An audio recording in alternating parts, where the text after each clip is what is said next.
Sometimes I get the feeling we're not welcome here. Like the Protectorate folks resent us liberating them. They know this. Every time I think I'm having a bad day, I just tell myself, I've been gone a while. How'd it go? Tell me you got good news. Why, that's terrible. But you said you have the schematics? I'll take those. What? Sovereign's finest potato corollary peeler? This was supposed to be a guaranteed bestseller. Who in their right mind would... Jackson, you idiot! Ah!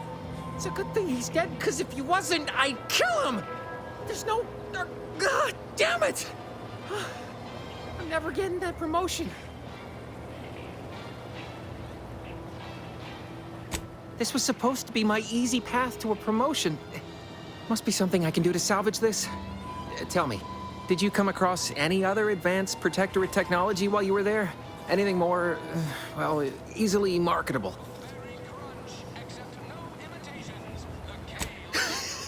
Personal thrusters? No one would ever want such preposterous things. I'd be laughed out of recreant reclamation. Imagine, jumping about like a sprog. Ridiculous. Well, here's all I can spare in regards to your compensation. Try not to spend it all in one place. It's supposed to be categorically bad for commerce. In the unlikely event things somehow pan out and I get that big promotion, I'll see you're taken care of. Until then, take care. Why choose just any choice when you could choose Auntie's choice? Remember, Auntie knows best.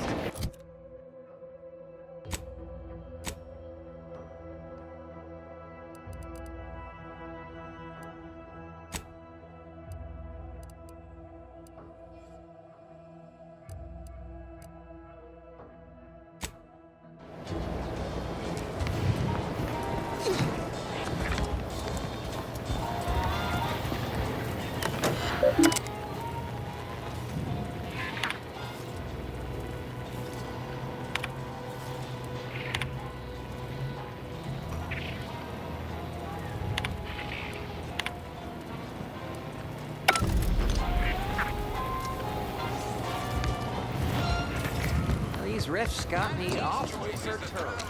Is reality hard enough without some nerve-wracking phenomenon punching holes in it? Boy, take this terminal and trash it. That's it. I need a smoke. If you're about to blast me about fixing that void-forsaken terminal, it'll have to wait. I'm entitled to a break like anyone else. It's in my contract. I triple-checked. I'm a technician. I've been getting pressure from folks up top to deploy these Protectorate drones to the military camp on behalf of Auntie's Choice. The drones are ready to launch. All that he's doing is fixing their targeting priorities so they mark us as friendlies. But I can't breach the terminal's security protocols. Drones are only as dangerous as their programming. But it's a moot point anyway. These ones ain't gonna shift on their own anytime soon. And that there's a problem. I know it probably seems like we're up to our ducks in troops, but half of them are ex-Protectorate trainees who can't tell the business end of a rifle. We need these drones. As long as I'm on break, work does not exist. I cannot see the terminal. I do not hear the terminal. Get me? If you want to go poking around, that's your prerogative. Just don't break anything, all right?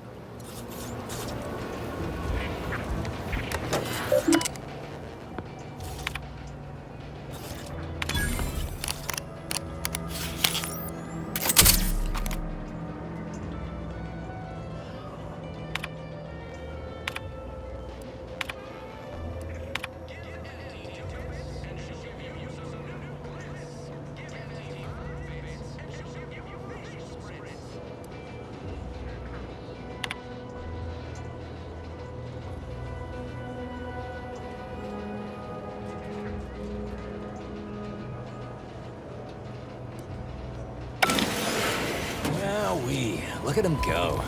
Drones launched, and no one dead. I'd say this calls for a celebratory smoke. Say, maybe we don't mention your part in all this to Carr, huh? Truth be told, she's taken issue with me as of late. I could really do with not looking the fool again.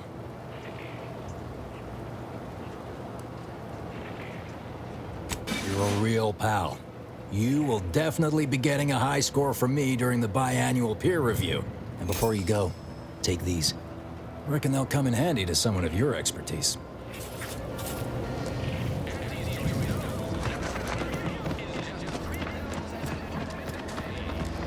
Protectorate folks must have been bored out of their skulls before we showed up. Now I could dare be a real shindig. Well, except for the handful of full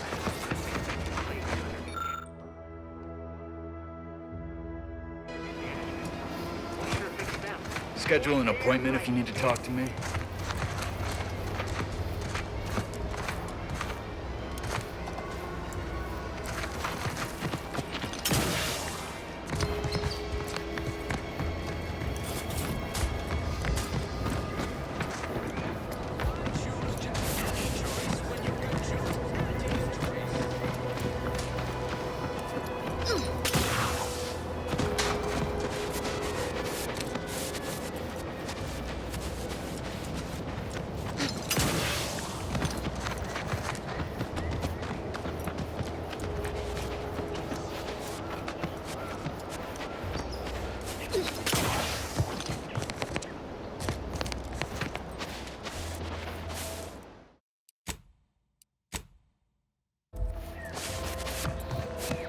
Feels good to be back in the saddle, don't it, Val? Kind of reminds me of our days in Nix's orbit. Dodging Protectorate Patrols. You remember that? Error. Memory not found. Ah, well. That's all right, Val. I'll just have to do the remembering for both of us.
Oh, what's this?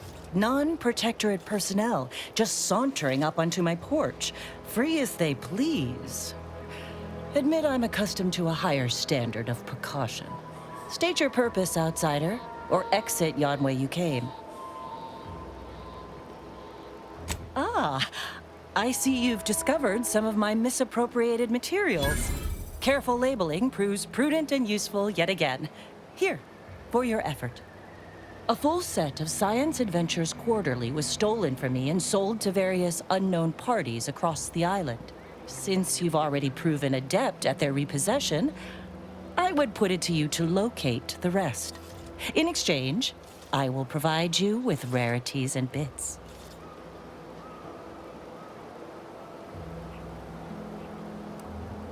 A form of manipulatory ideation disguised as popular entertainment, intended to sway the audience to their point of view, couched within just a crackingly exciting narrative. Specifically, an Earth Directorate periodical featuring beloved fictional characters Commander Zane and Buddy. An effective mental conditioning device. And right thrilling.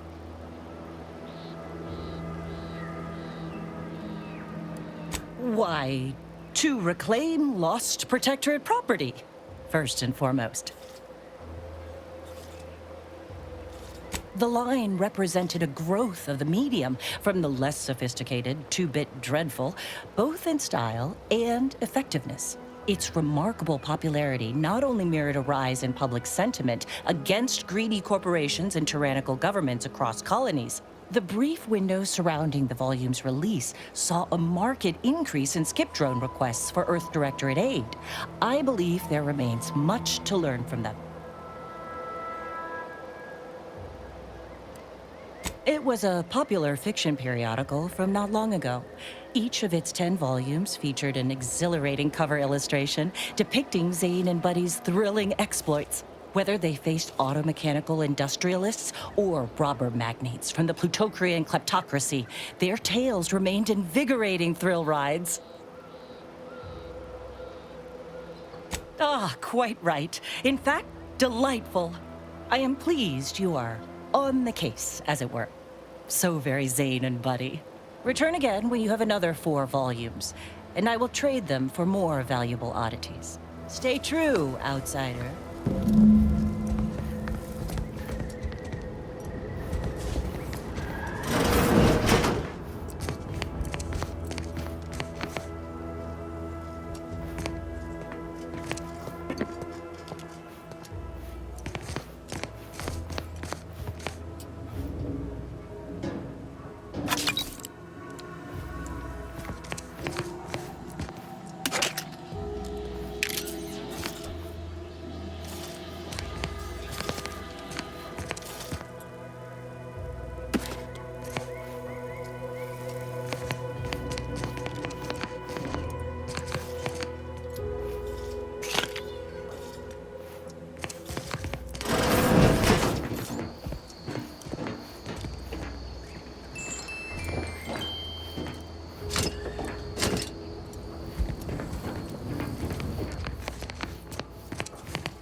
Nature made apples, but Auntie Fizzo's made them better with Auntie Cleo's patented mock apple cider.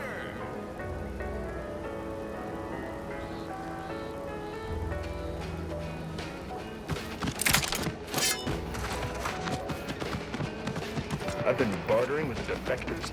Traded one Force rocket for a whole tin of prestige Force.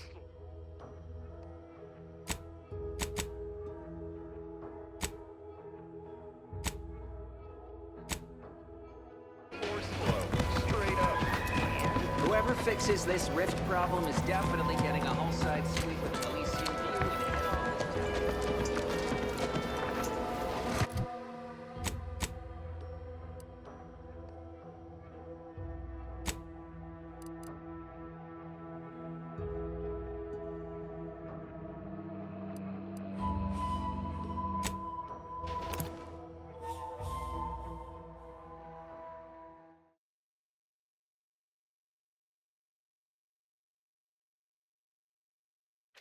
Gray gone astray?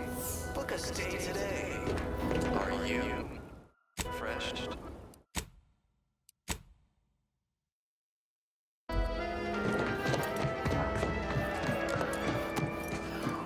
Under protectorate law, we are bound to inform you that you have Well, record states as follows. visitors, huh?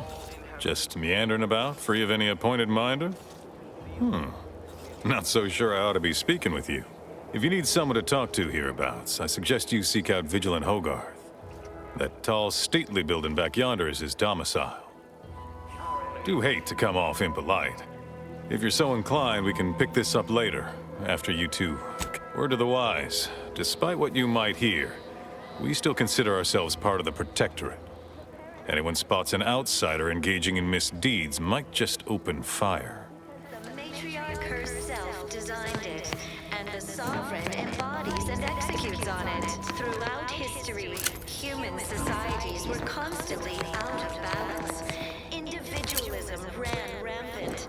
Depletion of resources and lack of community led to terrible suffering. Poor Everything. May the Sovereign guide you. of the sovereign. The Sovereign provides. The system abides. Full luxury the paradigm affords us.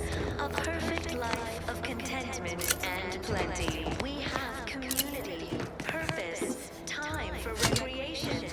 We sleep well at night. I had a nightmare that the matriarch didn't gift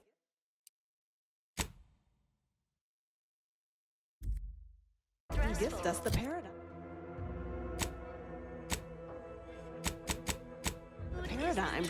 And we were left to scramble for purpose and profit like Auntie's workers. Prudence dictates we take a moment to rightly appreciate it all and thank the sovereign. No, I just feel sad for them. It's even in their name.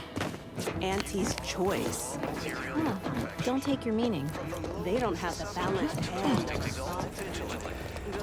The matriarch and sovereign chose appeared right out of the aether, just as I imagine our proud sentinels do. Like, here I am, your innermost thoughts are known to me, and nobody once hears from you again. Caught me reciting passages from a beacon to the cosmos, illustrating my steadfast fidelity. All subjects prosper under the guidance of our beneficent ruler, the sovereign. That part always hits me directly.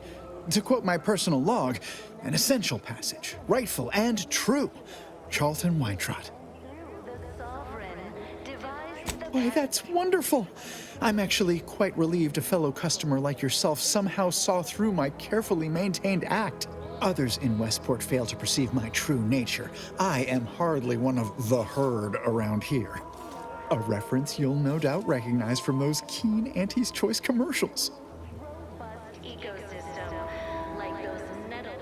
Why, they are certainly inspiring.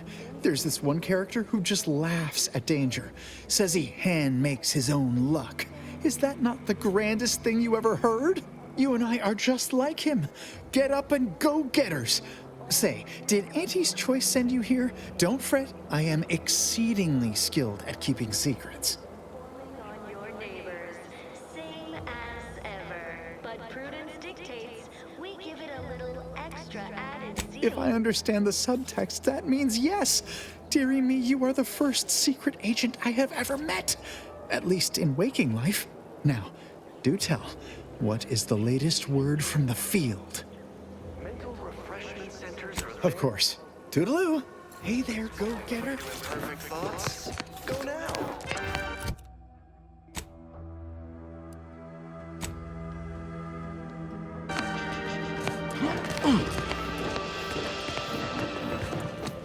Under protectorate law, we are bound to inform you that you have entered a recreant locality. Record states as follows. All inhabitants are declared treasonous due to insufficient zeal in defense against seizure, sabotage, and/or manipulative indoctrinatory falsity. Hey there, go-getter. Our enemies envy our prosperity, disdain our sense of community. They Greetings, non-protectorate wretches. With regret, I must inform you that those outside our glorious society may not take freely from our stocks, as our subjects do. However, I may offer you a limited selection of premium items for moderate respective fees. And the sovereign embodies and executes. Initiating.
Human societies were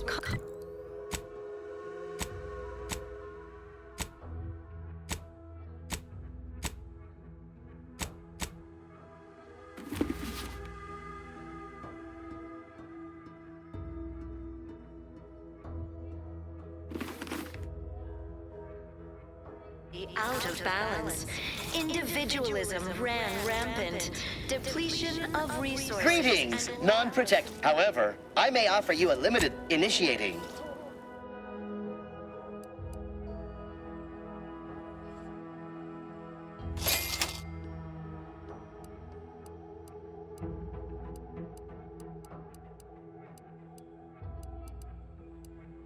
Didn't have the firm, benevolent hand of the sovereign to guide them. So much dust and debris. Sometimes I fear I may be succumbing to notions. Life of contentment and plenty. We have community, purpose, time for recreation.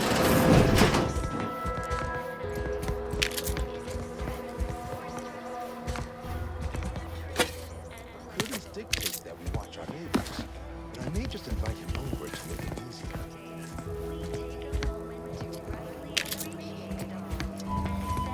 The sovereign.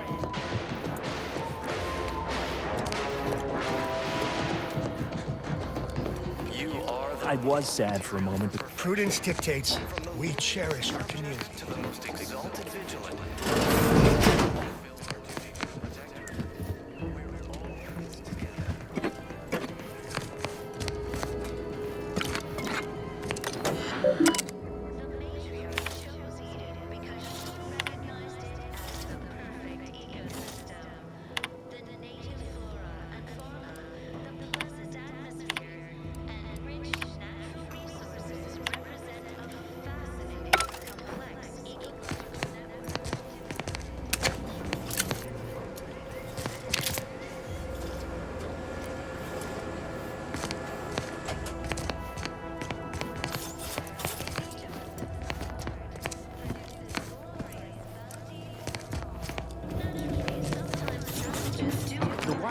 that flooding Westport is routine maintenance to remove the dust that had been building up in our door frames.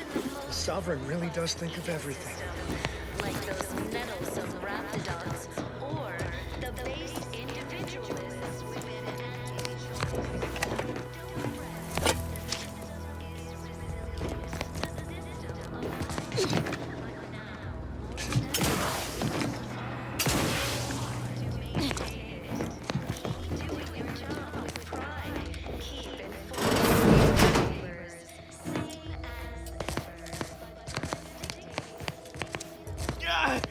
You walked in here under your own steam and appear reasonably free of cuts, burns, or weeping lesions.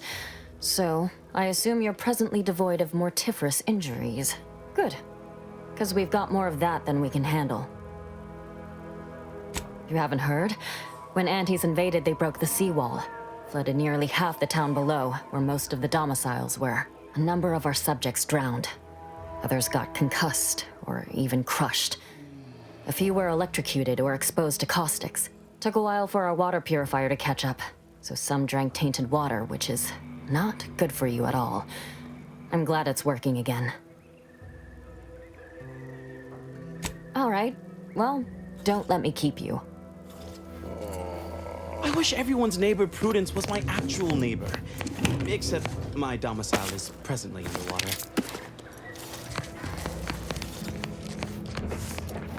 You can't fight contentment.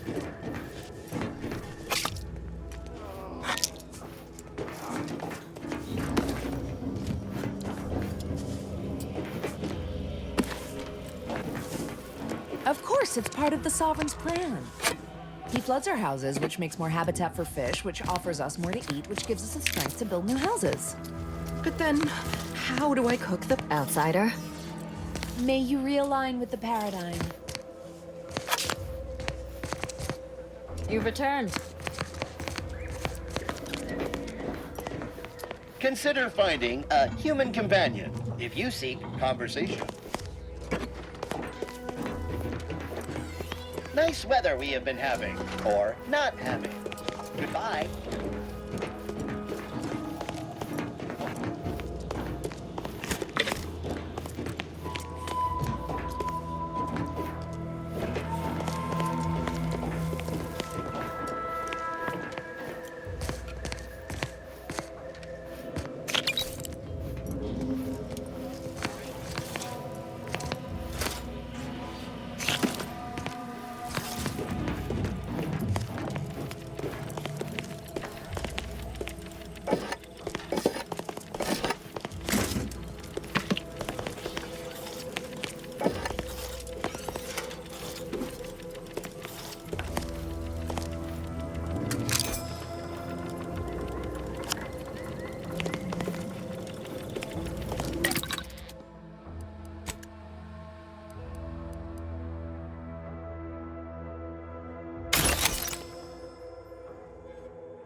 It is my esteemed pleasure to welcome you to Westport, once a shining testament to Protectorate excellence, now a picturesque example of the evils of corporatism. But where are my manners? We do not have much, but please let me offer you some victuals. Tut. I insist. Serving Unit 1. Something for the visitor at once? Confirmative. Perhaps you're wondering why I'd open my arms thusly for a stranger. Simple. As the guiding light for humankind, we always put our best foot forward, regardless of circumstance. And that would be worse than what we've already endured? We are better than they. And I, for one, refuse to give Auntie and her ilk the pleasure of compromising our pride. Under Protectorate law, we are bound to inform you. Our society was built from the bedrock up, through the vision of our matriarch. Due to her genius, the structure of our society is perfect, planned down to the last subject. We all work as a unified whole for the betterment of all, unlike those corporate colonies, where it's every person for themselves. Our enemies envy our prosperity, disdain our sense of community. They sneer at our contentment. They love it as much as I. We care for everyone. Why, we've even eradicated the drudgery of manual labor through our perfection of auto-mechanical technology. That brings me to a matter I'd like to discuss with you, actually. I believe something still can be done. This town can be saved, its people given a reprieve. Were we to acquire the one thing vital to our existence, auto-mech parts. What? Comestibles served. We of the Protectorate pride ourselves on our mech programming. Among the vigilant, it is even considered something of a sport. We are not miracle workers, however. Without parts to work with, we've no hope of remaking our mechs to do tasks beyond their initial functions. We need repair mechs, domestic mechs, not combat ones. Serving Unit 1 here is about as much as can be accomplished without replacement parts. Food is nutritious and plentiful.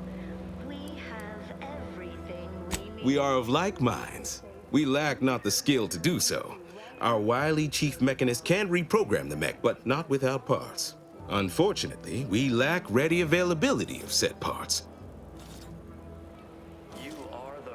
Why, we're traitors, obviously. We've not fulfilled our duties as members of the Protectorate. It is incumbent upon us to fight to the death, yet we still live, as does our enemy. Now, either the Arbiters arrive to execute us, or this place falls under the vapid boot heel of Auntie's choice.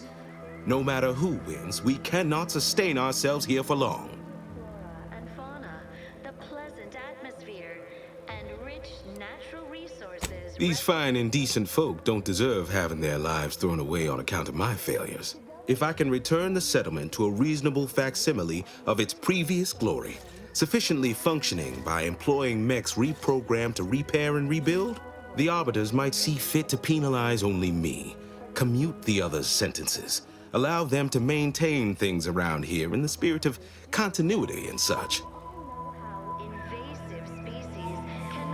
Hence my use of the term reasonable facsimile.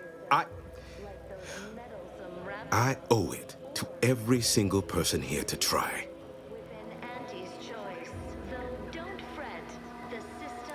That's abundantly kind of you. Though there must be something I can offer. More than ever, we must all. Enough to lead and inspire those who work there, once at least. I was previously the ranking vigilant on this island. Why do you ask? As ever, but prudence dictates we give it a little. I don't know what an Earth Directorate is, and I'd thought we were past the need for being coy, but fine. I'll extend you my trust as a show of good faith. In exchange for the automech parts we need, I can provide you means to get inside. Never dream of such a proposal in days of reason and quietude. Yet such is the here and now we find ourselves in. Wonderful. My unavoidable march to the gallows feels lighter already. At least now my subjects will have a fleeting chance. The parts can be found at the Euphoria Coast Automech Repair Center to the south, but do not, under any circumstances, tell those stationed there why you need them. To get inside, you will need an access pass from the Ministry of Accuracy. Since we have all been marked as traitors, I cannot create one for you here. Our enemies envy our prosperity. Farewell now. They sneer at our contentment. Apologies, this unit's conversation module is functioning intermittently. Epitomizes the pinnacle of social order. Why? Because the matriarch...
Too much Spacer's Ale? Try Auntie's Choice Pep Pills. Good for what ails you.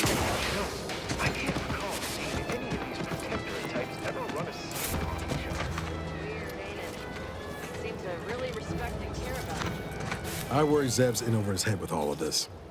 Good thing we showed up when we did. Oh yeah? What's needling you? Fair point. Guess Horizon Point didn't exactly foster a lasting fellowship, did it? Whoa. Too soon, Commander. All jesting aside, what's there to tell? Spent the first year getting back up on my feet, literally. Been mostly laying low since then, maintaining my cover. Before the invasion, at least, the Earth Directorate still needed someone to watch the colony, and I had 2 working lamps. Not always. Went a couple of stretches there on low power to avoid detection from Protectorate patrols. I usually shut her down for a few cycles then. The way you're gawping at me right now makes me think I answered that question wrong. I appreciate the concern. Won't lie, had some hard years. Got caught up in a few lost causes, the particulars of which I'd rather not go into now, if it's all the same. I found you. Oh, and Val's been stalling less since I patched her acclimator. Ship doesn't smell anymore. That's about it. Spratwurst. I was trying to teach myself some new skills in the galley. Val got it into her hardware. I needed a hobby. I figured Spratwurst ain't an easy meal to mess up. Well, I learned about 20 ways how not to fix a worst. Like most colonies, good people being ground down from above. A lot of fancy talk from suits about streamlining and quarterly earnings while them on the line barely scrape by. Triangulum's known for churning out freighters, and shipbuilding ain't exactly known for being clean, safe work neither. Especially when corners get cut. Can't remember a time I didn't end the day all banged up, filthy, and smelling like I just crawled out of an exhaust port. You never forget your first time manually flushing a propulsion tank, do you? Funny thing was, I wasn't even an engineer back then. But I wanted to learn, so I paid attention. Too good of attention. as it turned out. I was working late one evening and overheard something I shouldn't have. Some bigwigs exchanging inside information that would have cost the corporation a pretty bit. A day later, I was being accused of corporate espionage. Didn't want to bring any heat down on anyone else, so I went on the run before the first jackboot showed up at my door. Not as worried as I was about what would happen if I was caught. Probably they would have spaced me and called it a day. I was on the run for, I don't even know how long. The days sort of bled into one another. I started losing hope of things ever changing for the better. Then, the Earth Directorate showed up. They liberated Triangulum, pulling me and the rest of the colony out from under the corporate boot. Joining up after that just made sense. I could ask you the same thing. Sometimes I wonder what would have happened if I'd gone back to my old life instead of becoming an agent. Stayed on Triangulum, become an engineer or something near to it. I knew joining up with the Earth Directorate wasn't going to be a life of low turbulence, but at least it'd have dignity and purpose to it. Not much dignity in having your limbs blown off. Sorry, that was blunt. I just get tired of talking around it, you know? But back to your initial question, do I regret becoming an agent? Yeah, some days.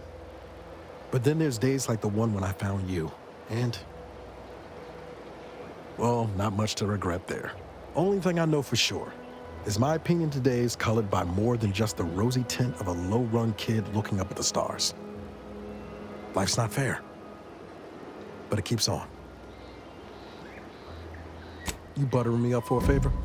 I'll tell you right now, I'm not taking extra shifts cleaning the head. Well then, thanks. Just hope that good opinion of me holds. My folks shuffled off the motor coil when I was little. Assembly line accident. Got passed between some distant relations for a few years. They tried their best. Weren't cruel or nothing, but life on Triangulum was tough. And they had their own families to worry about, you know? I didn't like feeling like I was adding to their burden, so I struck out on my own just as soon as I could. And well, you know how that turned out. Yeah. Thoughts crossed my mind over the years, especially when it was just me and Val. I wish I spent more time with her when I had the chance. No point missing something you're never getting back, though. That's either hope or foolishness, Commander, and I can't tell which. Even if we survive the rift, 10 years is a long time to be gone. No word. They probably figure I'm dead. But void it all. Now you got me thinking about it. How about this? We ever make it out of this system, I'll take you back to Triangulum, make the introductions myself. Deal?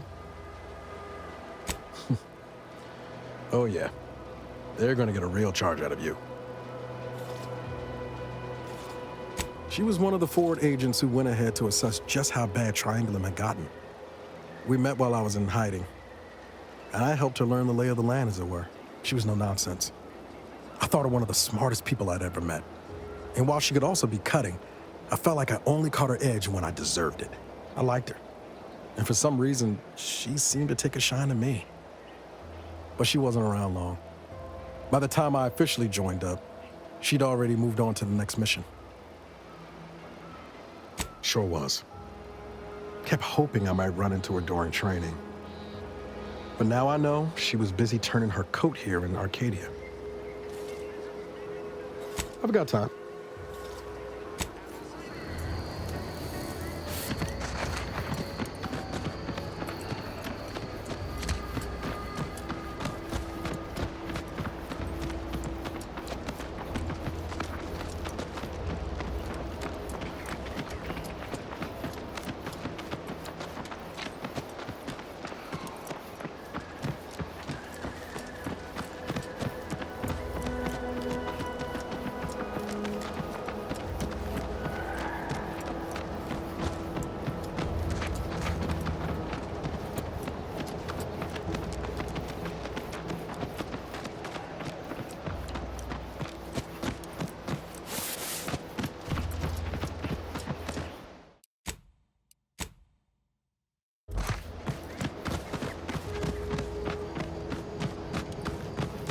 Give the order, and I'll take care of him, Commander.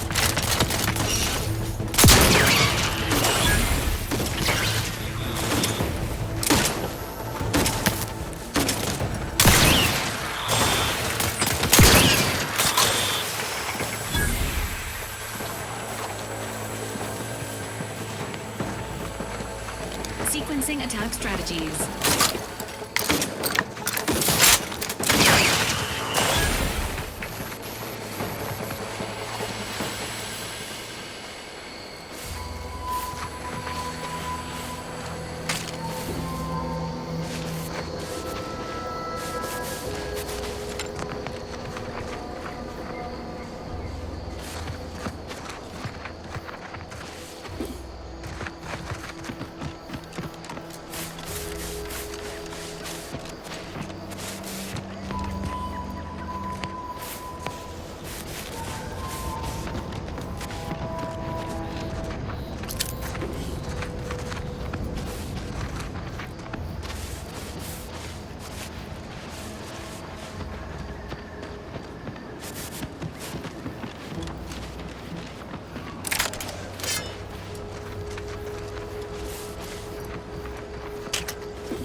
Enthusiastically,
Seems nowhere on Paradise Island's going untouched by this war.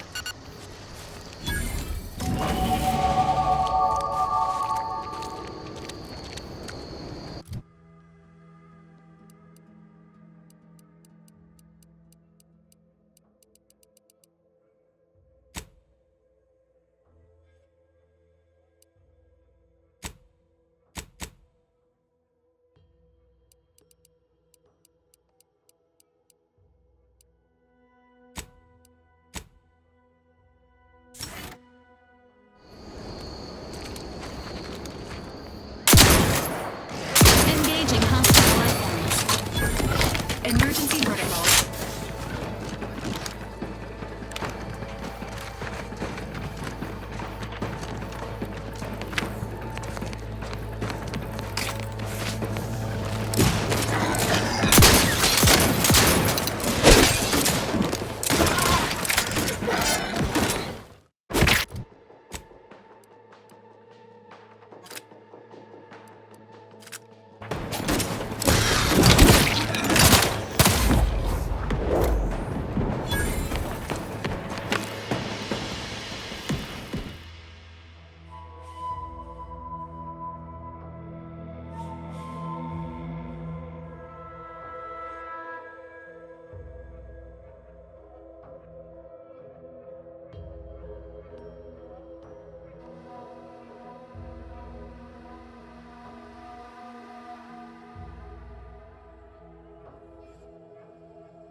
I'll take fighting raps over living in a surveillance state any day of the week.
Ain't as tough as you thought.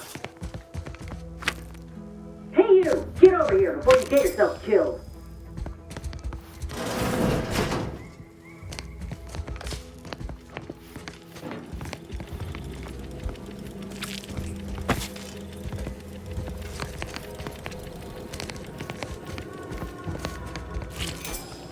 No, you ain't got what I need.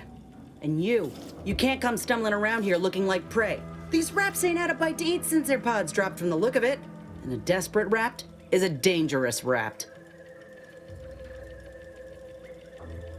Yeah?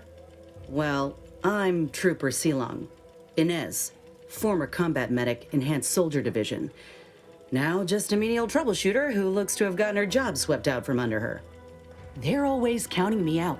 Every single one of them. And now, they ain't even letting me finish the jobs they send me on. Kinda making it hard to prove myself here. And this rep didn't even have anything that could help my graft. This whole thing's a wash. I'm sick of it.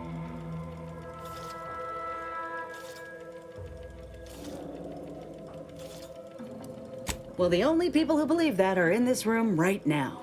Including that dead rapt, I reckon. I'm considered a liability. My graft's all wrong. Most everyone else who got one passed or became permanently incapacitated. So they shuttered the program. It was a total failure. Everyone in Fairfield reckons my time will come soon too. But I'm still mostly upright. For now. I just know I can do more for Auntie and for the war. It's just this damn contract. Unless I can amend it so I might fix my graft, proving myself ain't happening anytime soon. Weren't many of us grafted soldiers to begin with. To think I'm one of the lucky ones. No. Enhanced Soldier Division was the fancy public-facing name for the grafting program. And when I say it was shuttered, I mean completely fucking demolished. Bet they'd erase it from the financial records if they could. It was that much of an embarrassment. In the wake of such a failure, it's left us grafted folks with no support. I only been able to treat my own ailments thanks to Doc Tinsley in Fairfield. She worked for the program for a time. She's a good one. She's bound by contract to work on whatever task Fairfield's illustrious leader set her to, nothing else. But she also ain't quite got the hang of the employment thing.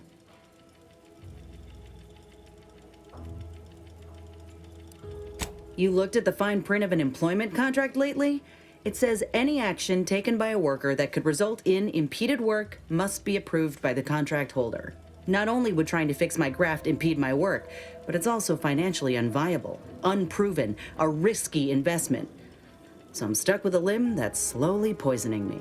Could pursue fixing it myself were I out of my contract, but if I attempted to end it, I'd have to waive all employment rights for the next year. That's a non-starter.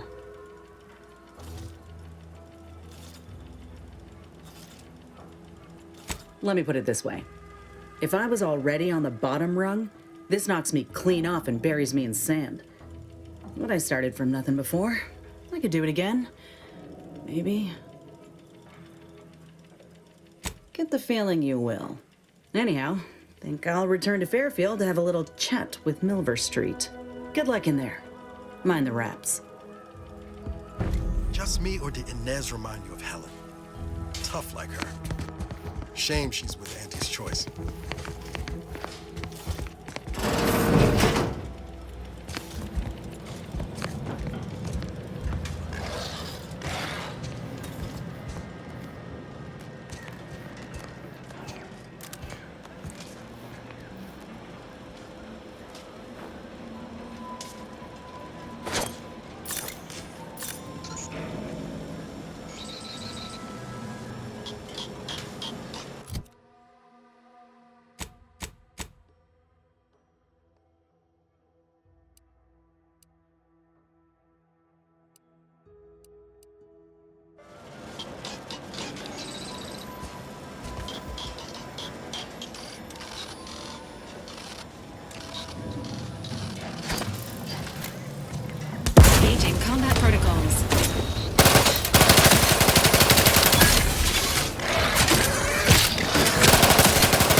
to me.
Are leaking outside,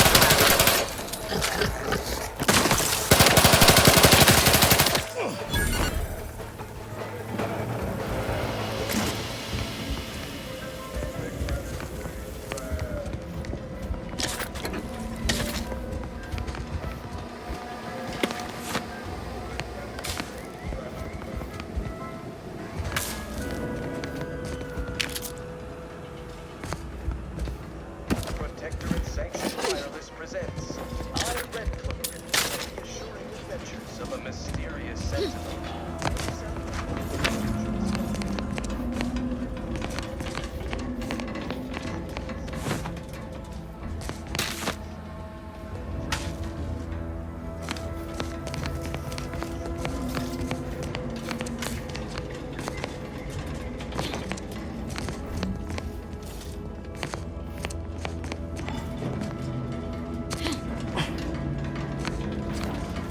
Protectorate sure wouldn't want this in the wrong hands. So it's probably exactly what Milver Street's after.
Purple Berry Crunch. Accept no imitations. The K lets you know it's authentic. Now with one. Ever wonder if our assignment here will never end?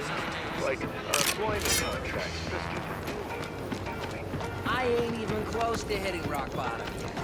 Middling bottom, sure, but not rock bottom.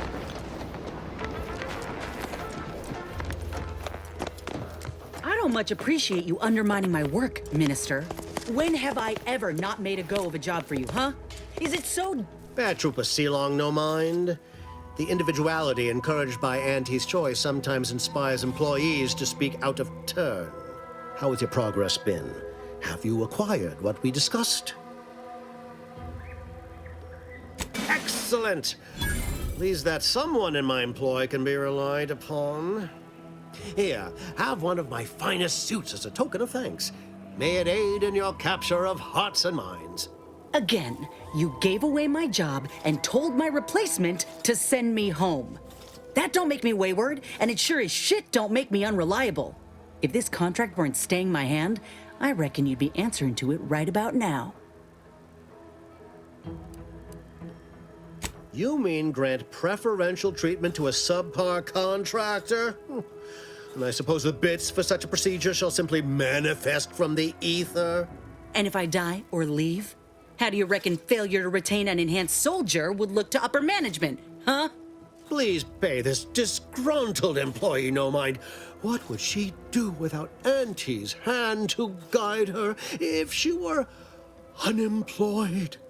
I should think death a preferable alternative. That's it. I'd rather be a down-and-outer for the rest of my life than crushed under your counterfeit leather boa boot a second longer. I quit!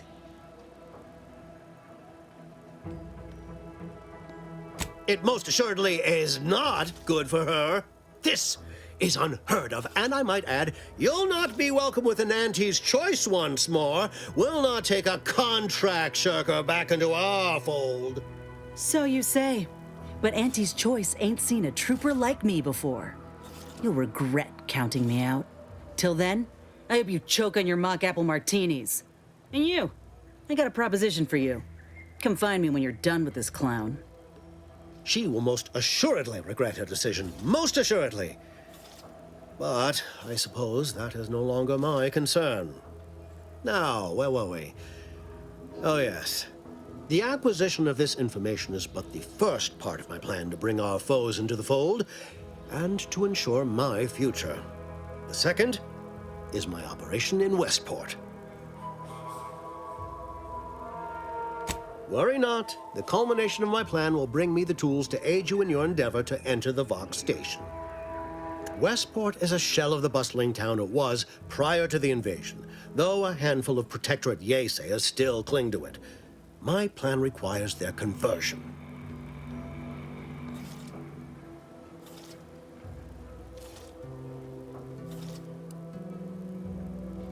Yes, it is a grim place, but the Protectorate hangers-on who remain there are anything but inclined to move on. Converting Westport's subjects will teach us much about the Protectorate mind, how it solves problems, what it desires, how it can be swayed. I've a kit of supplies to aid you, items to cajole or to dissuade. Sabotage the town or sway the citizenry, the choice is yours. Should pose no trouble for a go-getter like you.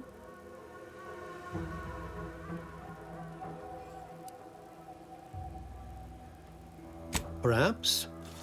The kit contains a wide variety of tools, propaganda, equipment, and more than a few confectionaries. Some items may serve as honey, swaying the Yeasayers to our side. Others are blunt implements, crippling infrastructure to force the refugees toward Fairfield. Slather on a bit of elbow grease and you'll certainly succeed. I'm sure there are kindred spirits in Westport. No one wholly resists Auntie. Westport represents a challenge. The challenge presented by the majority of the Protectorate. Fairfield citizenry were given ample incentive to fold, for they could see the freedom we offer firsthand. But the people of Westport are stubborn enough to risk death for their ideals and cannot be swayed by the lights of Fairfield. If I can convert them, I can convert anyone.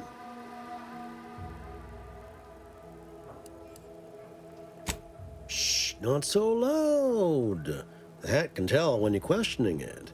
The people of Westport don't trust me. How can they? I am the enemy. I am the invader. I cannot help these people achieve salvation until I know what it is they yearn for. You are a third party. You're presumably trustworthy. I need you to act on my behalf.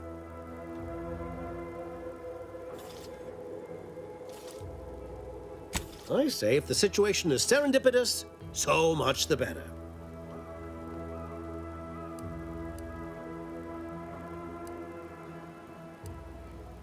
Excellent. Here's the kit. Advertisement tapes, ambidextrine, assorted stimulants, free samples of Purple Berry Crunch, everything you need to wage war on the undecided mind. With that, I shall mark the locale. Begin with the vigilant Hogarth. Motivate him to depart, and his subjects will trot in file behind him woolly cow-like. Now, I'm sure you've asked yourself, for a task so involved, shall the reward be worthwhile? Well, wonder no longer. For the completion of this deed, I'm prepared to offer you an exact replica of my one-of-a-kind, limited production, Gentle Person's Oxonian.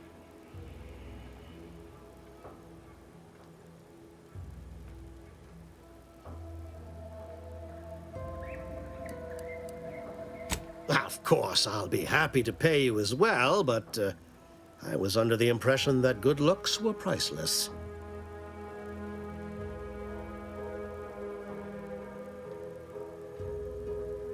Then consider yourself officially deputized in the war to further innovation and the free market.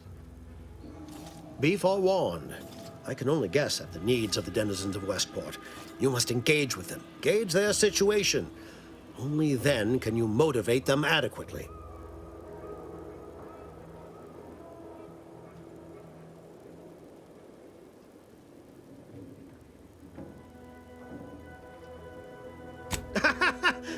Do I look like Officer Carr to you? Guns.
All done in there? Hope that little dust-up back there didn't put you off. My contract had me caged, and I was glad to get a few licks in during the jailbreak. Got a proposition. Since I'm newly free-ranged, and you're free-ranged yourself, thinking we ought to team up. You're going places. I want to go too. If you help me fix my graft, you'll retain the services of a fully functioning enhanced soldier. Me. Don't matter what you set your mind to, together, we'll be unstoppable. And in time, maybe I'll have earned myself the clout to be welcomed back into Auntie's Choice.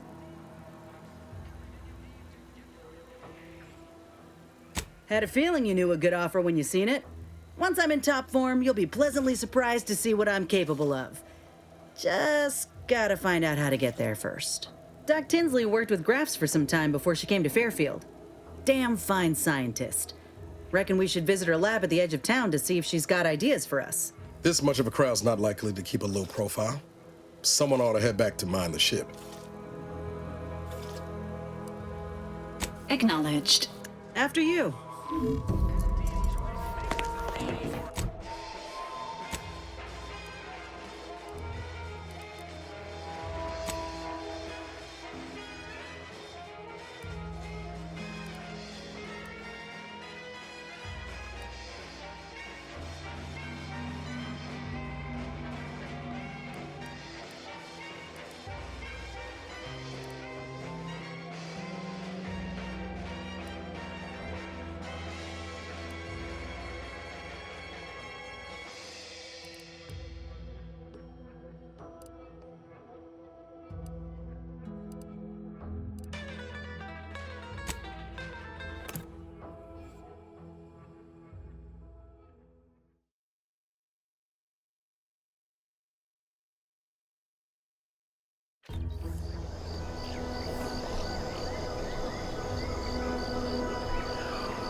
Appreciate you agreeing to help, but the arm's itching something fierce.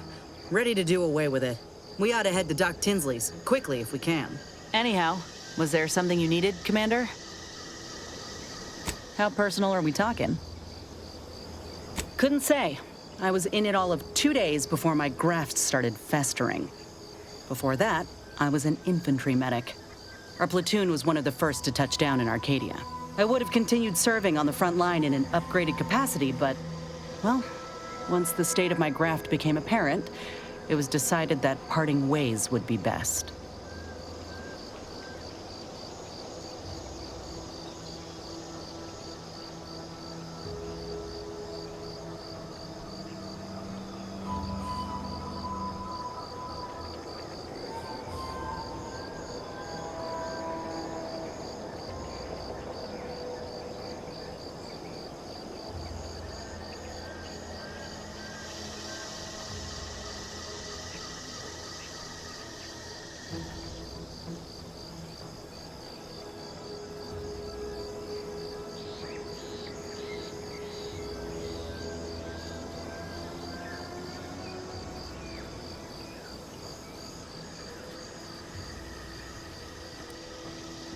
My commanding officer, and the surgeon who performed the operation, I imagine.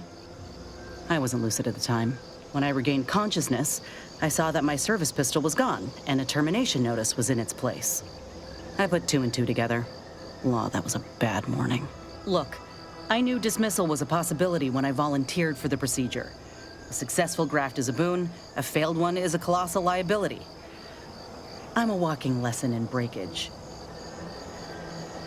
Oh, that information is outside my purview. I miss my platoon. Most of the time. I hope they're holding on okay wherever they are. Huh. If nothing else, they'll have Ortiz to keep up morale. I know the nonstop jokes from that bastard sustained me for weeks. Yeah, he's tough. He'll be all right. Of course I do. Can't help but wonder if I'm missed in return. Anyhow, I would rather return to the matter at hand. No use dwelling on those out of sight and out of mind. Right. Like ain't the word I'd use, even before I was itching to tear up my contract and set it aflame. Auntie gave me autonomy, gave me the choice to do more than just struggle to survive. They treated me better than my last employers did, and despite recent events, I believe in their mission. We can give folk here in Arcadia a better life.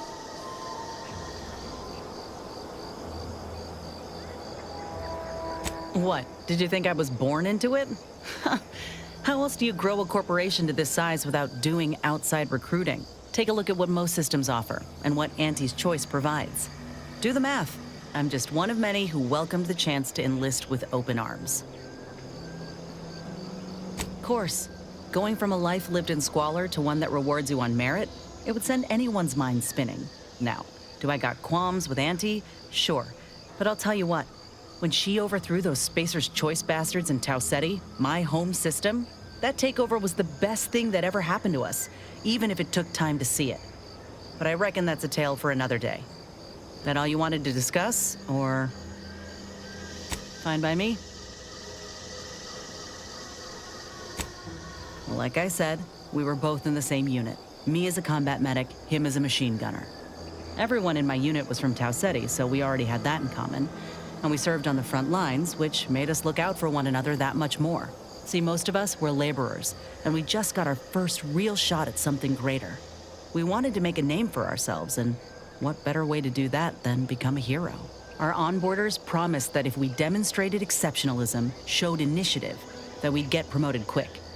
And our days of living in squalor would be far behind us. It ain't like they forced us to join up. We did that on our own. And it said in our contract that they could send us wherever we were needed. Can't complain if where we're needed is in a trench staring down the barrels of a minigun.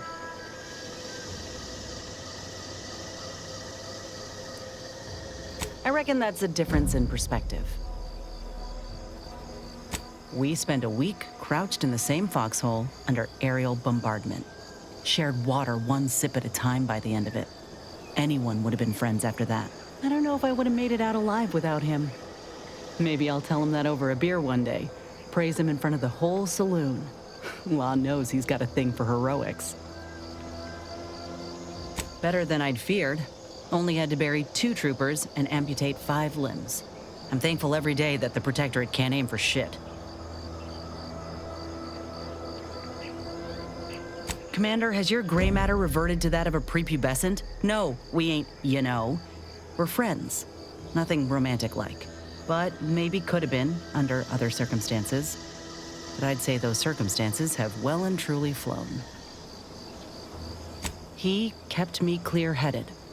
Every so often there'd be a lull in the bombardments and I'd hear voices all across the field, calling out for aid, for mama, for death. Almost got my head clean taken off when I tried to scramble out of the foxhole the first night. I heard a call for help and moved on instinct. Damn foolish of me, really. Ortiz told me not to panic, to wait till he could provide cover, to just shout first aid instructions where I could. It was too valuable to fall in battle, he said. It was a rough few nights at first, knowing I couldn't help folk who needed it. And the reward for that torment was my life. I appreciate that, Commander. In any case, I'm only standing here because of a damn fine soldier who became my friend. I'll carry that knowledge always.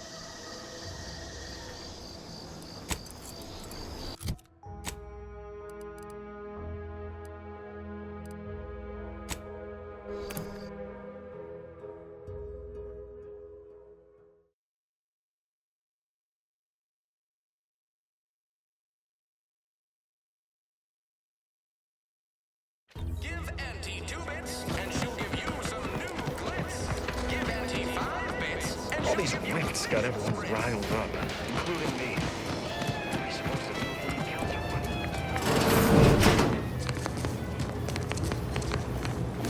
I must ask you to take this admonishment with all the professional affection a physician can legally administer. In future, you might consider moving away from bullets instead of into them. But without my leg, how am I going to climb? Literally, probably not very dexterously. Metaphorically, well, that depends on your own initiative, doesn't it? Yeah, Doc. Is this really necessary? Kind of need my leg. You know, for getting around and... I don't have time to argue about this. I have other patients waiting. If you're disinclined to live, leave. Otherwise... Say, how sore are my pockets gonna be after all this, Doc? Don't suppose there's a discount for only taking a portion of the leg? I'm not running a charity. If you desire full treatment, you'll pay full cost. If that's a problem, seek compensation from your commanding officer.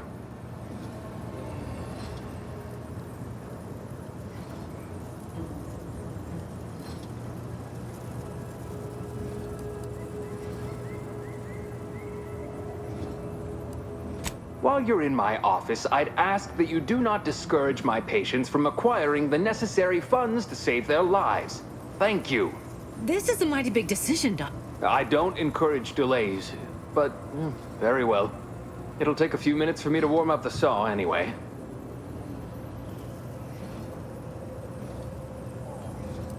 At the moment, yes, it's only medical, Doctor. We also have Dr. Tinsley, but let's just say she's in a different discipline altogether. I'm on my own then, more or less. In case it isn't apparent, I'm having what might be called a day. A whole platoon of soldiers decided to get themselves all shot up defending the forward operating base. And then there's Erickson. Something happened with a drone. I don't know. You'd be better off speaking with him about it. Oh, good lad. But he's mistaken. It's not more hands I need, but resources. Short of you skipping back in time and ordering the coagulant I need, I doubt anything can be done to accelerate the timetable for treating these soldiers.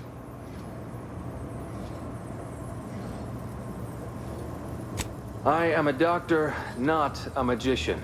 I cannot manufacture coagulant from the Aether, neither do I possess the special training to improvise with what supplies I have on hand. Now, was there anything else? Here are my supplies.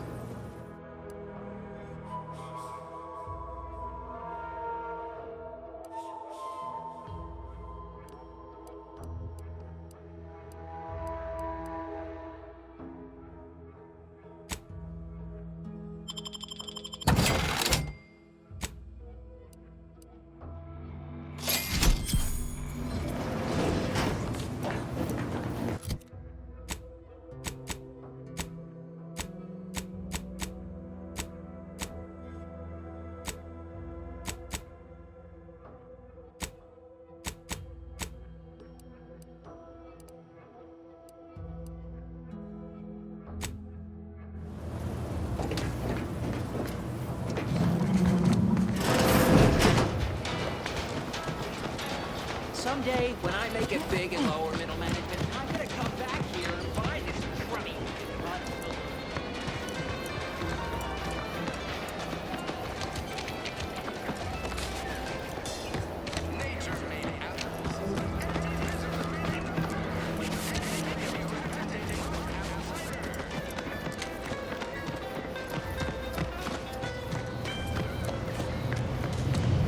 Hello again. Was there something you... Oh, Inez! You look, well, like you could use an ice bath and a cup of newly formulated trip teas. Has something happened? Something has, all right. I ended my contract effective immediately. Now I'm free to prove myself to everyone in Auntie's Choice. My way. Well, that's wonderful news. Or is it? I admit I'm still trying to work through what contracts mean hereabouts. But you do appear to be pleased, so I shall be pleased for you. That is not common knowledge in this town. But since Inez appears to trust you, I suppose I can do the same. Before I began my new illustrious career working with our tame, scarily friends here, I was a researcher in the Enhanced Soldier Division. Oh, I was on the verge of breakthrough when they shut us down. Oh, when I think of the lives I could have reached. But in my current role, I do try to help where I can. Where my own first aid training can't reach, Doc's got me covered. The graft knocked me on my ass for weeks when I first got it. But she nursed me back to health. Would if I could have done more.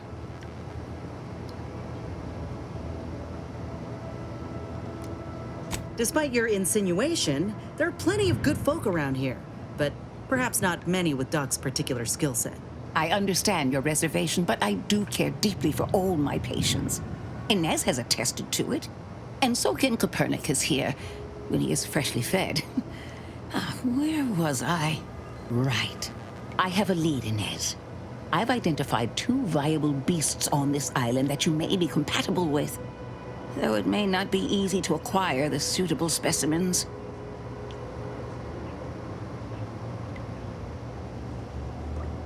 The first candidate is the skeleton crabble. It has a rare form of albinism and was last spotted on the western coast by Protectorate scientists, who, unfortunately, went missing. I happened upon an old report of theirs along with a code used to operate their machinery. If their fate is what I suspect, the code may be of use to you. I heard rumors of the creature myself. Our skeleton sounds a good bit larger than the average crabble. Meaner and smarter, too. The second candidate is a Rakdodon matriarch, the only one of her kind on the island as I understand it. She was last spotted in the crags near the Vox Relay. Deep in Protectorate territory. This matriarch sure ain't making it easy for us. She'll be more aggressive and more cunning than her smaller kin. When you breach the matriarch's lair, you must rouse her from hibernation. I found pheromones to be quite effective. Inez, I'm certain you know a formula that may suffice. That I do. Excellent. It'll be a rather unpleasant wake-up call for the matriarch, so she'll be upon you in moments. I suggest your armaments be at the ready. Then the grafting part is yours.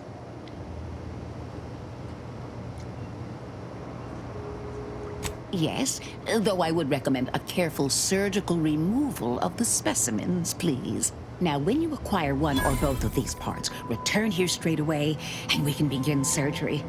Matriarch, Law guide you both out there.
Sure hope Val isn't missing us something fierce back on the ship.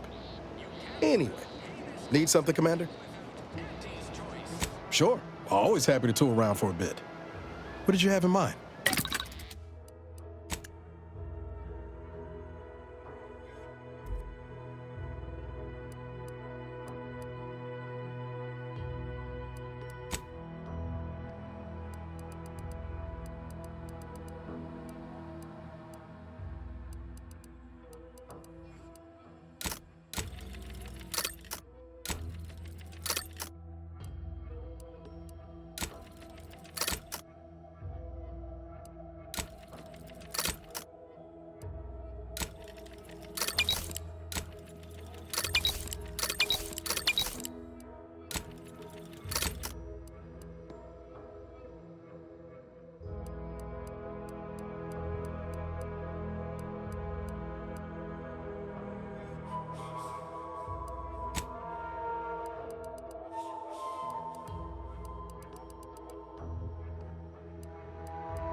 Guns cocked and loaded.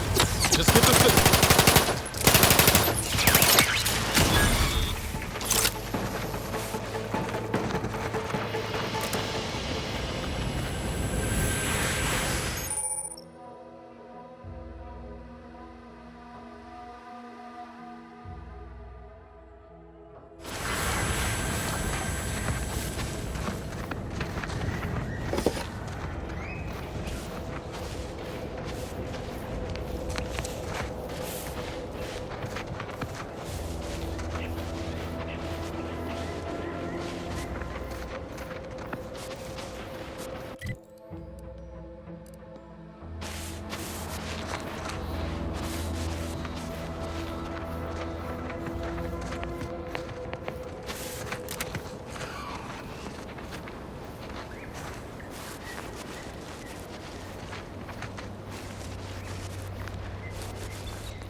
It's a brawl!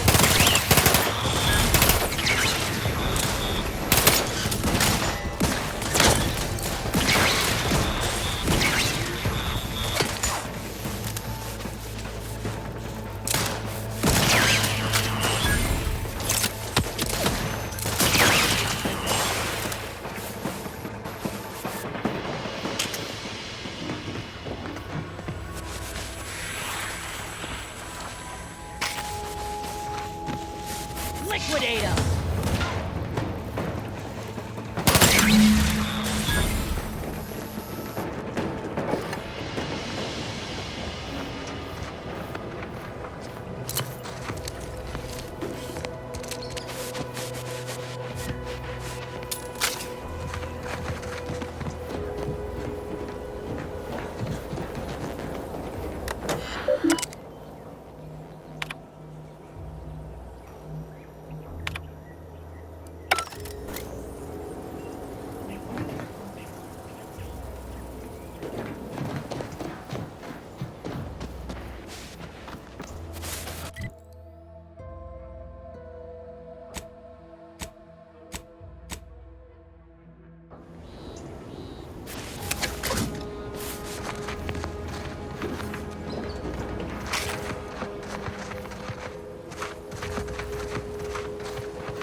I get the sense you ain't too fond of Auntie's choice. Any reason why? Maybe on account of them being a giant, malignant corporate entity. Reminds me of the one I grew up under. And that ain't a conflict. I grew up under a corporation like Auntie's too, Miles. You ain't the only one with a sob story. Then you might ought to know better than to throw in with Annie's. They're just like those bid-pinching bastards we tried. The Earth Directorate hadn't stepped in. Well, there you have it. The Earth Directorate saved you, huh? Sure as shit didn't save us. No, suppose not. But you've got choices now. Time for excuses is past. Don't you look down your nose at me. Any sane folk would throw their lot in with the ones who help. Not those who deliberately look the other way. How's your own loyalty to the Earth Directorate treated you all this time? I'm sorry. I didn't mean it.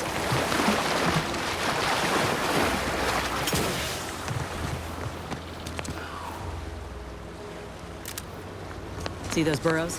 The skeleton's nearby. And if it's as nearby as I think, it don't bode well for those scientists.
Well, you hate to be proven right. These folk have been dead a while. And that must be the machinery Doc mentioned. Over here, Commander.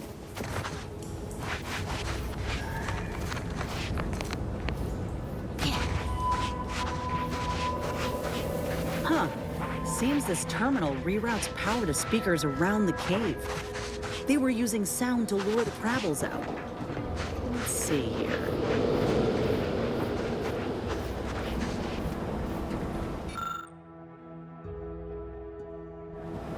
Generator's back on. Power up that phonotron, would you? Should cause enough ruckus to make the skeleton come out and play. And what am I supposed to do? Just stand around and look pretty? Well, if the commander's keen to share, you can press the button too. Wouldn't want you feeling left out.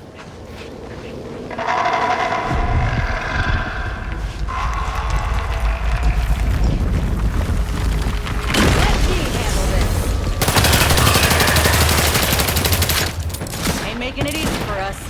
Watch yourself. How are you still upright over there? How's he still standing?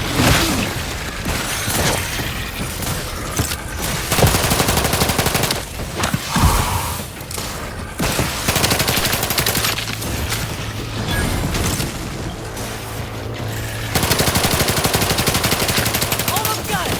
Don't let up. Commander, watch your vitals!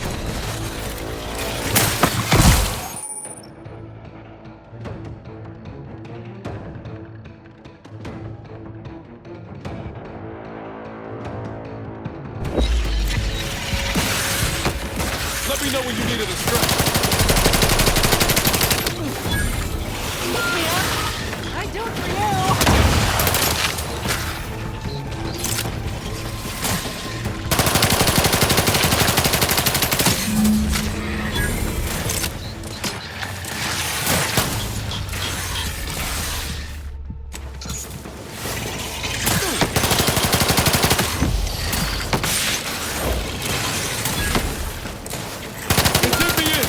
Help me out! Looks like a fight. Knew you had my back.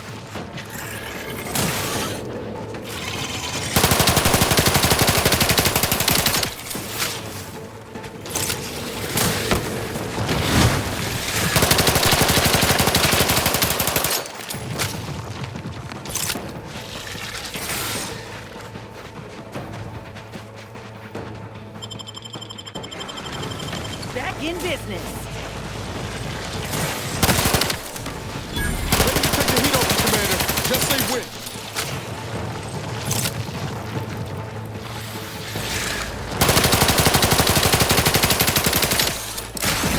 So that phonotron was effective. Now we just need the specimen. Mind the pincers.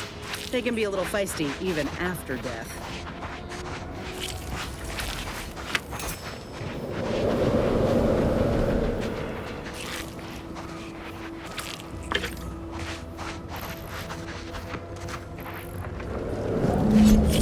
Nice work.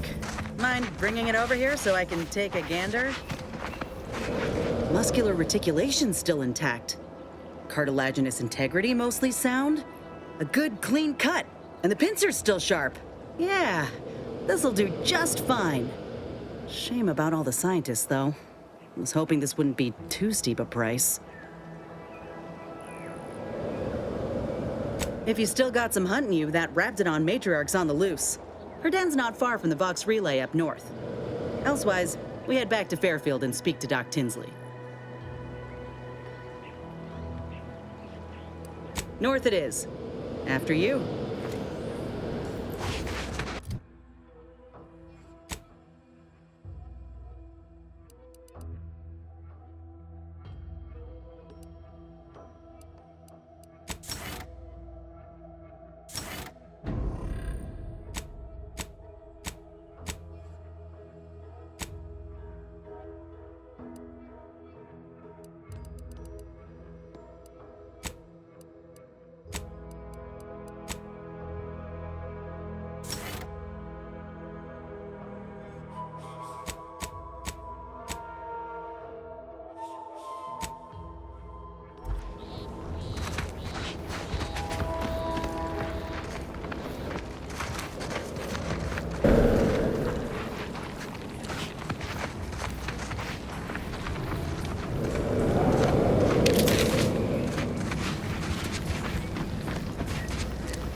business.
No, wait. I don't need refreshment. Hello. How are you, El? Are you doing today? I'm spectacular according to Regulation 1, 2, potato.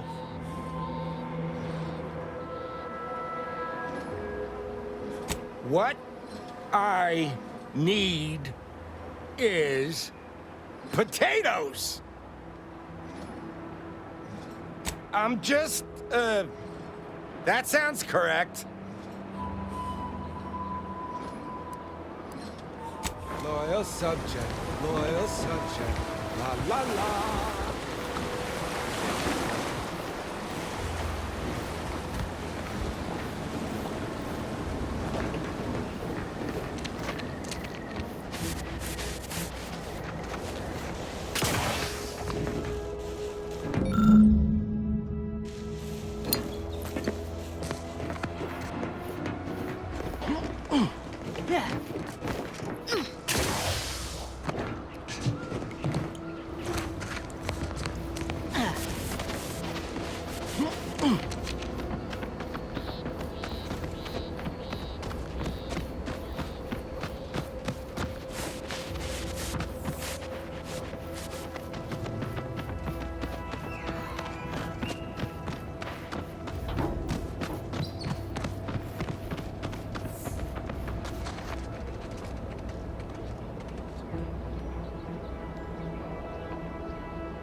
He's coming on just... If you're that new salesperson, don't bother. Whoever was here packed up and left. I just came out here to tick boxes on Milver Street's list. And it's easy.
Nature made apples, but Auntie Fizzo's made them better with Auntie Cleo's patented Mont Apple Cider.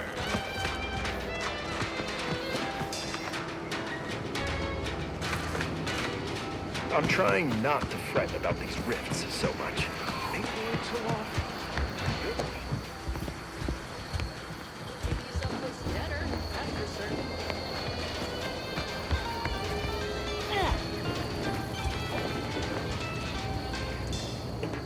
Told my manager, a man is not a slice of nanner, Mr. Overbeat. Then I said, I am more than some commonplace consumable item.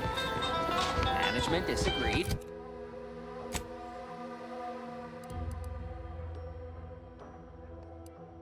Unpaid leave, they said. Can't go to work. Report at least. Yeah.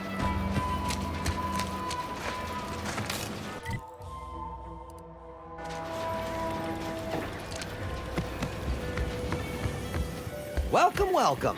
See anything? How can I improve your day the Auntie's way? Gladly. No better choice than Auntie's choice.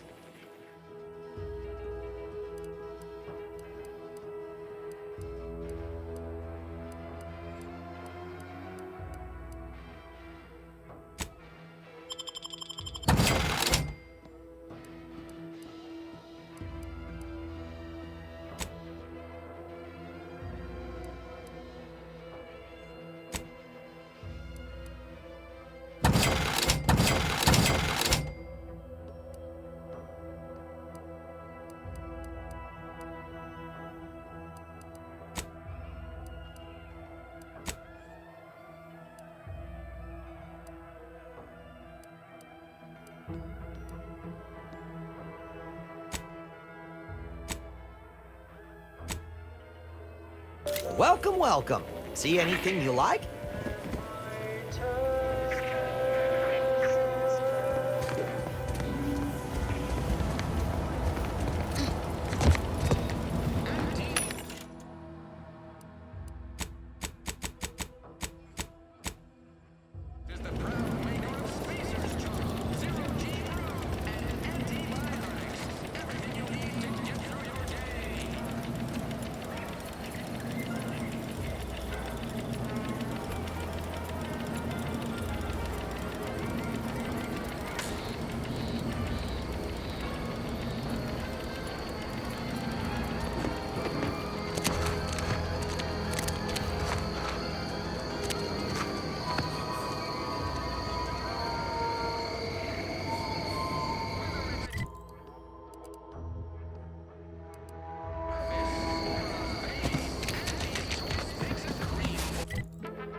Is it me, or has my ankle been squeaking? You can hear it too, right? Must be the damn rotator again. Anyway, need something, Commander? Sure. Always happy to tool around for a bit. What did you have in mind?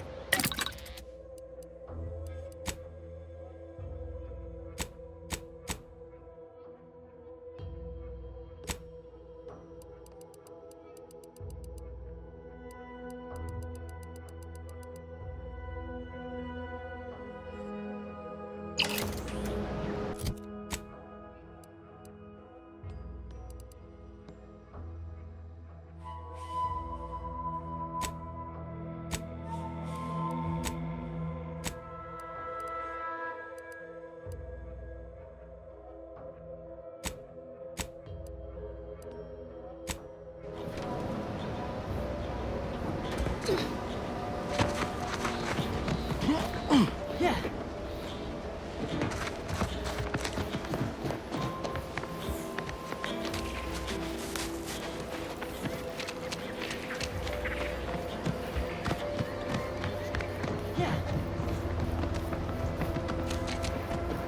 Well, now how am I gonna pay off my bar tab?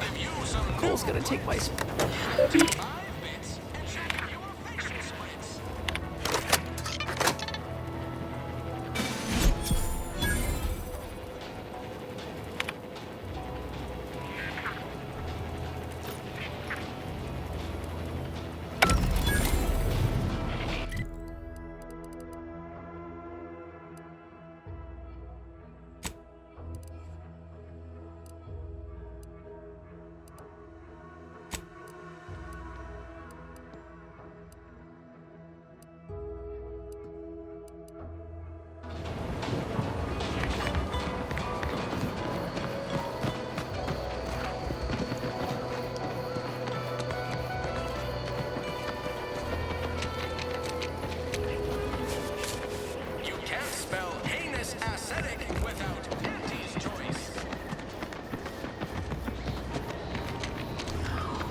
Let me know when you needed a stretch.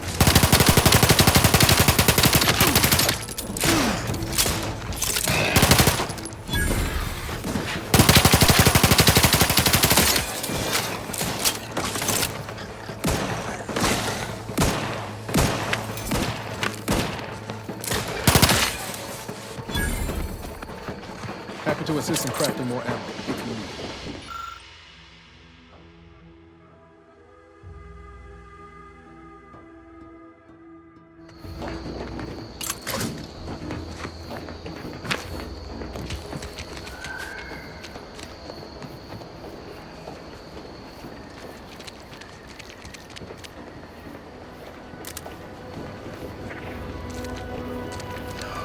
Slow down. Schultz went where? Can't you see I'm on the clock here? Schultz!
Go negotiate your own contract. I got mine locked.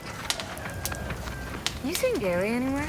No, he went off to relieve himself, but I reckon that was a handful of hours ago. Anyone got lamps on Schultz? Anyone? Void be damned. Sallying into the wire like that with nary a wish in her pocket? What was she thinking?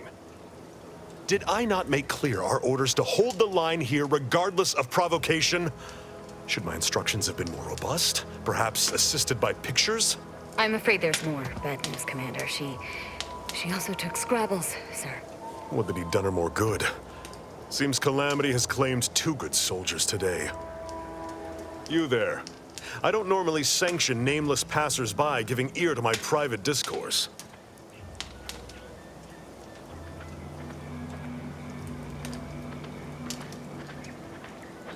Whatever your purpose, I feel a contractual obligation to warn you against setting a heel past this base. If you go any further, you go alone and at your own peril. No Antes forces are permitted beyond the forward position upon pain of disemployment and possible litigation. Our orders are to sit and mind the store for as long as need be.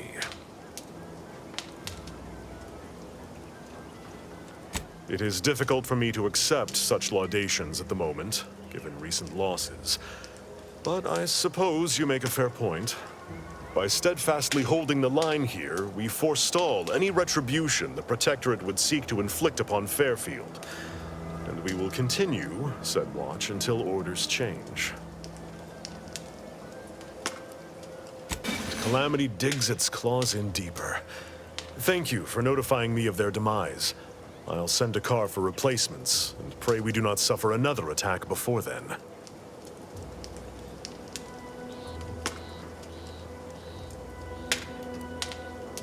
I'd thank you to affix some ballast to that name when you speak it. Scrabbles has been integral to this unit's success for years. Outsiders may see him as a toy, but we've bled alongside that stuffed sprat. He's damn near family. Schultz obviously knew the risks and hoped he'd protect her through the minefield. Alas, even Scrabble's power has limits. Still would help morale to get him back, though.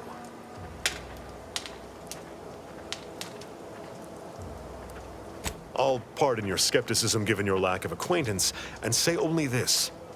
Ask not what Scrabbles achieves for us, but what we can achieve with him.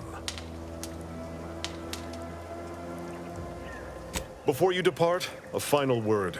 Stay out of the minefield. I won't be the one who answers to Carr when the Protectorate mistake your rootless gallivanting for encroachment.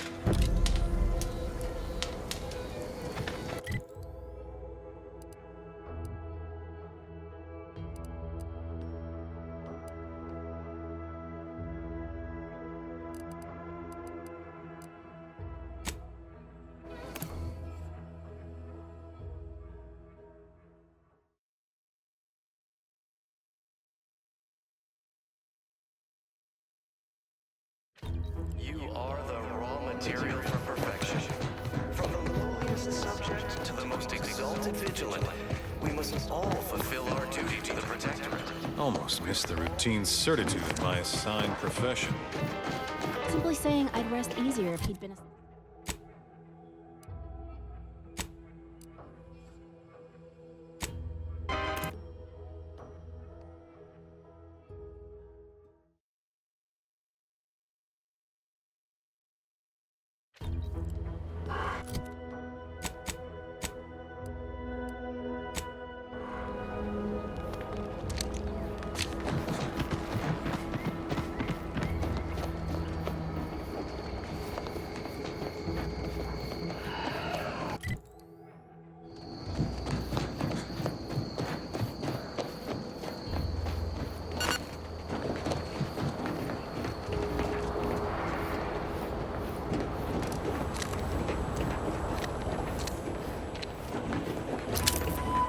Be at least a few usable parts in here. It's warped. Looks like everything... Hello there. You wouldn't happen to have found any usable parts in all this debris? Westport's stockpiles of replacement parts are nearly depleted. I need to find some parts to convert some of our automechanicals, non-combat parts. Fortunately, there's nothing here that's salvageable. Auntie's bombs sure take their toll, don't they? Let's just say to fill Westport's needs. If you follow the road heading north, you can't miss it. Used to be a sight to behold, but the war hasn't been kind to it. To any of us.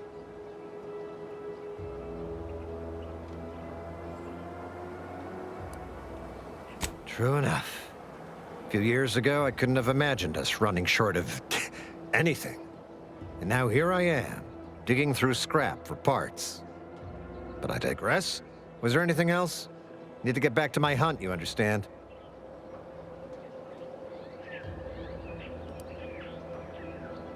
Unless I missed my guess, this looks like it was transporting damaged and malfunctioning automechs from the Vox station to the Automech Repair Center to the south of here. The center is... Say, you don't work for Antes, do you? This is beginning to feel more than a little like you're digging for intelligence.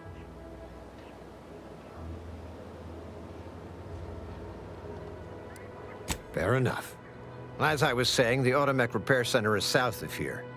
Regrettably, subjects of Westport no longer have access to the repair center, hence my need to scavenge. Yes and no. The bomb certainly took a fierce toll, but I suspect these were all in various states of disrepair even before Andy's offensive, which has made sorting out where to begin my efforts here rather difficult.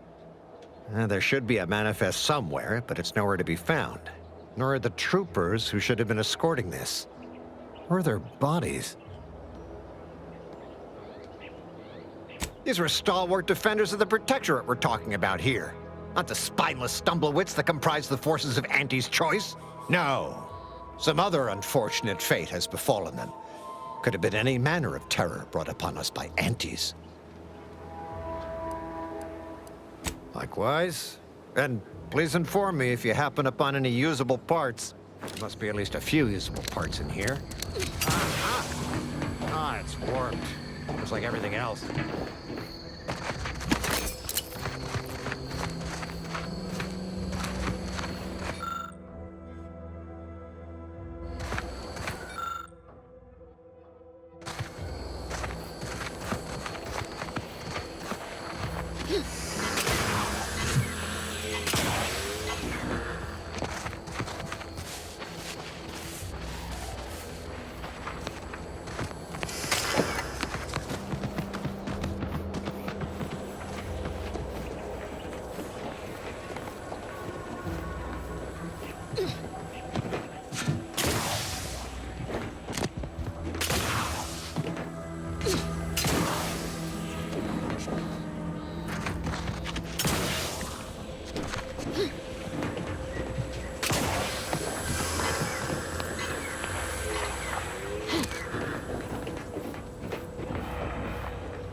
Who goes there?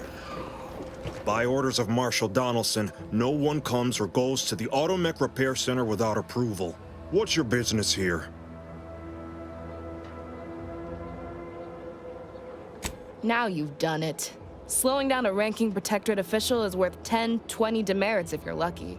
All right, let's not lose our heads over a simple misunderstanding. You're free to pass.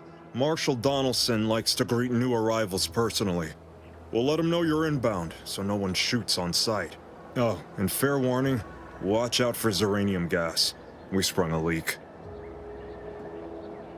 Nothing too bad. Aside from the headaches, nightmares, missing teeth, and headaches. One more thing. Don't cause any trouble around these parts. Donaldson runs a tight ship and has zero tolerance for lawbreakers.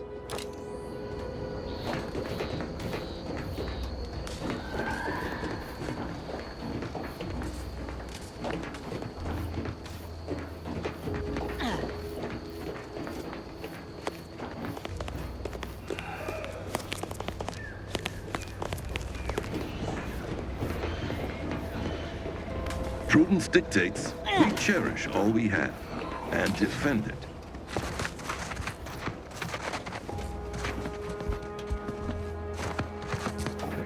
Outsider?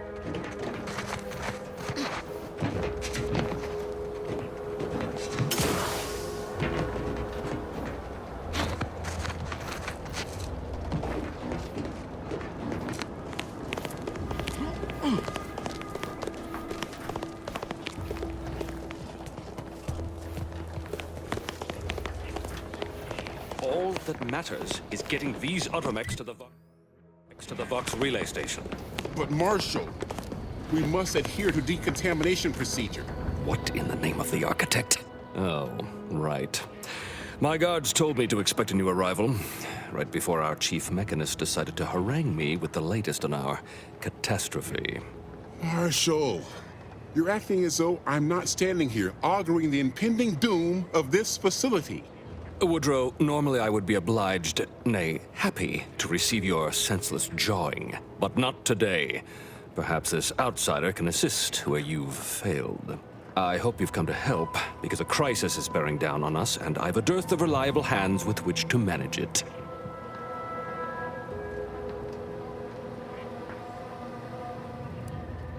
You see, Woodrow, why at this rate, we'll have the facility up and running in little to no time. That's what scares me, Marshal. Like you, me and my consternated head technician are new arrivals, though we may not last long if we fail to repair the Zeranium leak.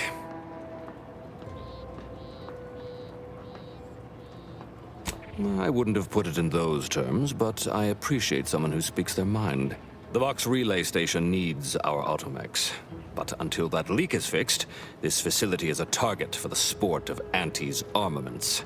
Delphinia Bryant is working on a prototype Zeranium shield. Whoever uses it will be less disposable and more useful to the Protectorate.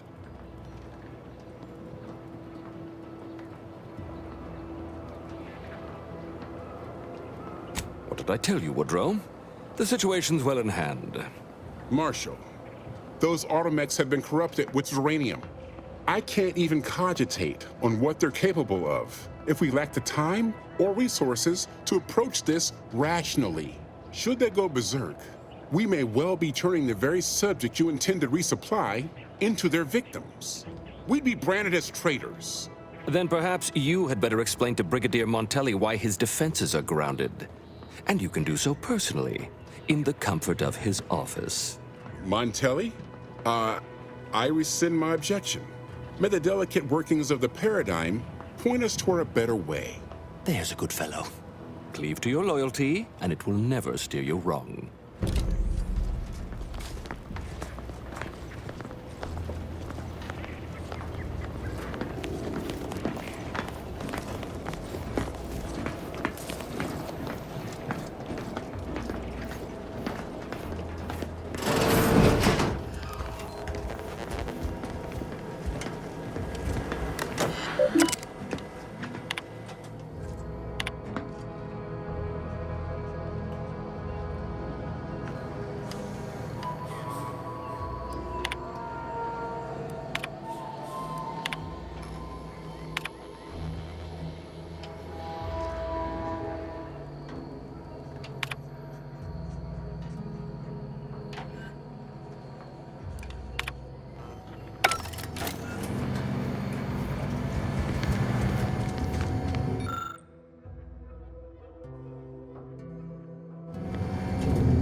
Prudence dictates we cherish all we have. Defend it.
Stay true, outsider.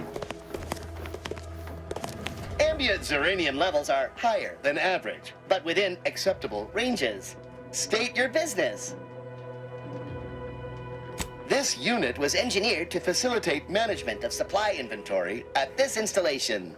Oh, this is surely exciting. Someone is finally trying out my automechanical quartermaster. Show them what you got, Quartermech. Command not understood. Huh.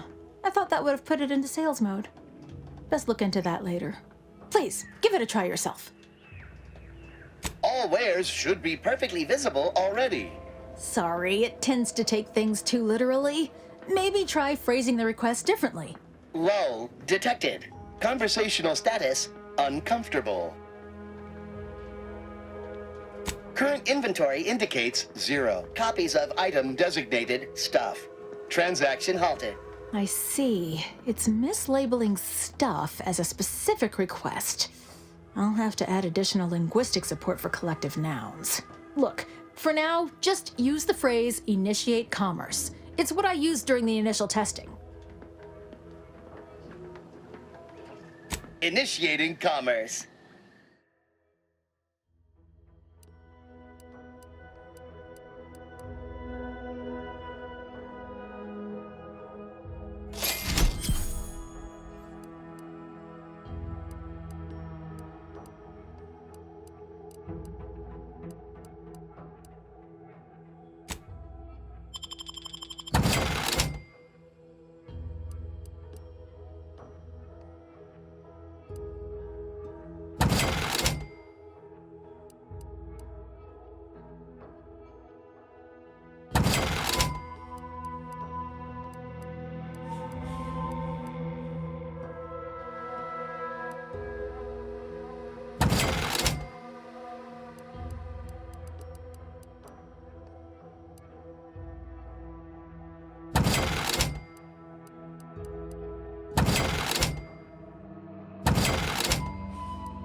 Oh, unfamiliar clientele.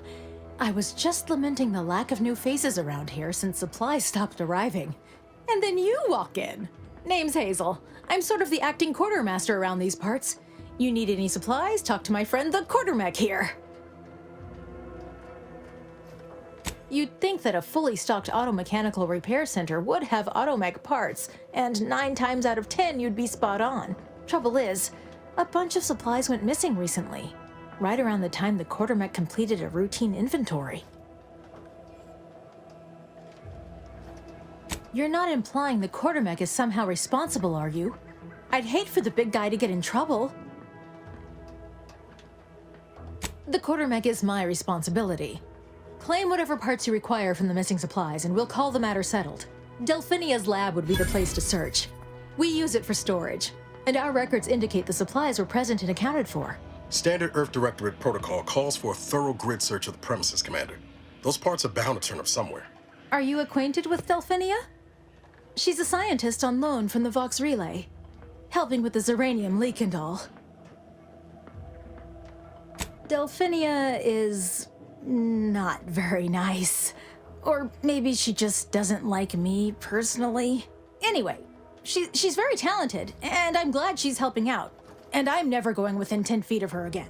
Best of luck in your search. Let me know if I can be of assistance.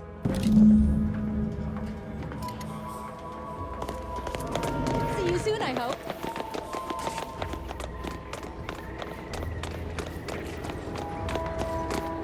Might be wise to give that large gas cloud a wide berth. Don't think there's anything to gain by getting near it.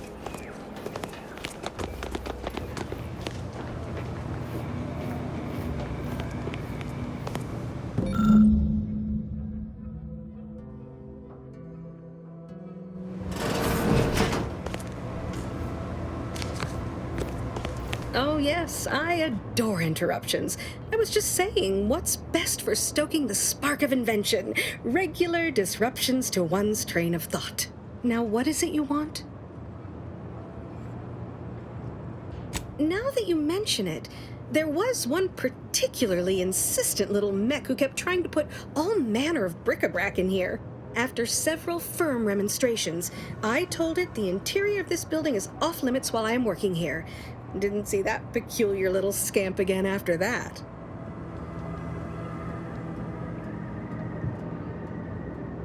Ah, our good Marshall sent you, did he?